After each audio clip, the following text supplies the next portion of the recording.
One thing I've always loved about the L200, whether it was the previous generations or this new Series 5 incarnation, is the way it sits on the road, the way it just squats onto the tarmac. As you can see, what I've done here though is put it on some yumps because I wanted to show you something that you never see, and that's axle articulation. That's the amount of suspension travel that this durable off-roader really does have. And one of the things that's really interesting about doing this is now this wheel is hanging in the air, another system will take over, and that's the Super Select four-wheel drive system. What it will do is distribute the power to the wheels that need it. And because this wheel is just hanging in the air, there's no need to send power there. It'll send 100% of the power to the other three wheels. And to demonstrate that to you, I have to get in the woods and get muddy.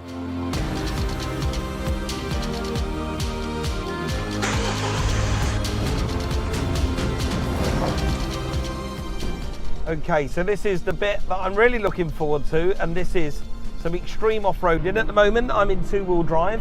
I'm now going to select the vehicle, because I can do, whilst on the move, up to 62 miles an hour into just standard four-wheel drive. That's high ratio. And once I get myself here, I mean, even this is quite bumpy, I'm now going to select, in this Super Select system, what ratio I need. Now, I could go for 4 high lock center diff. What that does basically is it locks the diff and distributes power from the engine, 100% of the power, to all four wheels. But for the sake of this being extreme off-roading, you don't need to go fast at all. So I've put it in low ratio, and looking at it straight away, it's quite well, this ain't going to be easy. I'll tell you, for any vehicle. First thing I'm facing is about half a metre of water. Nothing's leaking inside the vehicle, which is great.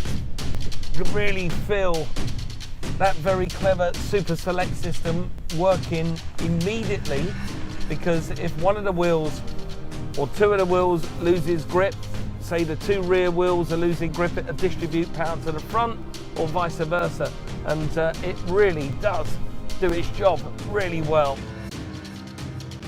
And this is real nasty stuff. I certainly wouldn't want to be outside walking in it. Clever. I mean, really clever stuff. I'm actually riding over ruts at the moment, and you would expect you would hear boulders and rocks and everything being dragged underneath the car, but because it's got such good ground clearance, no problems at all. And if you think all of this stuff in this car is slightly unnecessary, you know, where are you ever going to use it? Think again, if you're a builder and you go onto a building site, and once you're on that building site, there's, you know, somebody who's dug an inspection pit for a new foundation, or it's just muddy, then this vehicle is going to be perfect, isn't it? Because you ain't going to lose money because you're stuck on some building site, you can't get on and do your job. You're just going to be able to get through whatever you need. This is wicked. Oh yeah, lovely, look at that. Full axle articulation. This is really nice. And they've got it exactly where it should be. It's got the right dynamics when you're driving it on the road, on the smooth stuff, and now I'm in the real rutty stuff. It's amazing.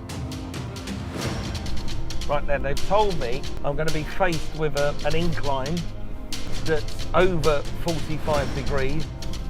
Yeah, I mean, most people would get daunted when they see something like that, but actually I'm feeling excited. I think it's going to be nice and easy. Go, climb on, up, it's over, brilliant, absolutely brilliant, and down the other side, looks terrifying because you can't see the ground in front of you, but here we go, everything kicks into play, just effortless, I mean real effortless. I really do think I could just point this truck in any direction and go and conquer the world.